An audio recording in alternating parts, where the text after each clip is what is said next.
Հայաստանում ազգային ժողովի նախագահ աշխատողին լրագրողները հարց են ուղղում, թե ինչու է ՔՊ-ն դեմ քվեարկել կամ խնդրել եվրոպացիներին դեմ քվեարկել արցախցիների վերադարձի մասին բանաձևին։ Հիշեցնեմ,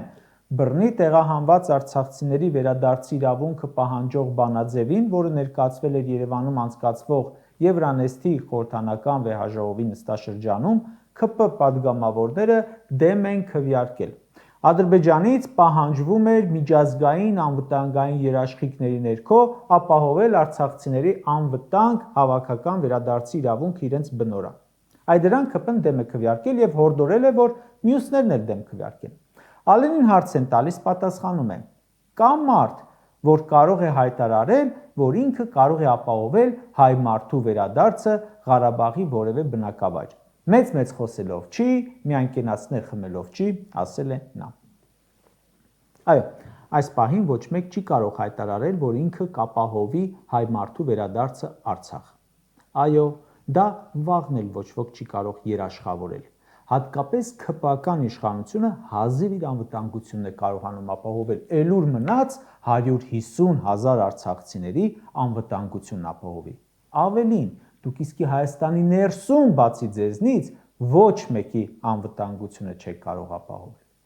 Այդ բանաձևում կարևոր ձևակերպում էր միջազգային անվտանգային երաշխիքների ներքո արտահայտությունը։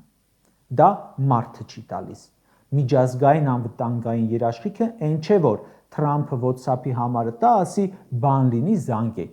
Միջազգային անվտանգային երաշխիքը, երբ գնում եք Բրյուսել, Պրահա, Գրանադա, Վաշինգտոն բաներ եք պայմանավորում ինչ-որ, թղթի վրա ձևակերպված լինի, որ խաղաղության ապահովման, պահպանման, հարատևության համար երաշխավոր է հանդիսանում այսինչ պետությունը, այսինչ կազմակերպությունը միջազգային, ինչպես նաև օրինակ ՄԱԿ-ը, Եվրամիությունը, ՆԱՏՕ-ն եւ այլն երաշխավորում են արցախցիների անվտանգ վերադարձը։ Այդ բանակցությունները նրա համար չեն, որ գնաք ու ինչ ուզեն տաք, հետո Թրամփն ասի, Ալիևն ու Նիկոլը եկան Վաշինգտոն որպես թշնամի, բայց ստորագրելուց հետո թռան իրար գիրկ։ Ալիևին գրկելուց առաջ կամ այդ գործընթացի ժամանակ հիշեիր գերիների մասին, անհետ կորածների մասին, փախստականների մասին։ Ու այդ միջազգային երաշխիք գտնելն ու ստանալը իշխանության պարտավորությունն է։ Իշխանությունը միայն վայելքների համար չէ, Ալեն Սիմոնյանի տակ, որ դրել են $240,000 ավտոմեքենա, վրան էլ պարտականություն են դրել խորհրդարանական դիվանագիտությամբ այդ հարցերի լուծմանը հասնելու։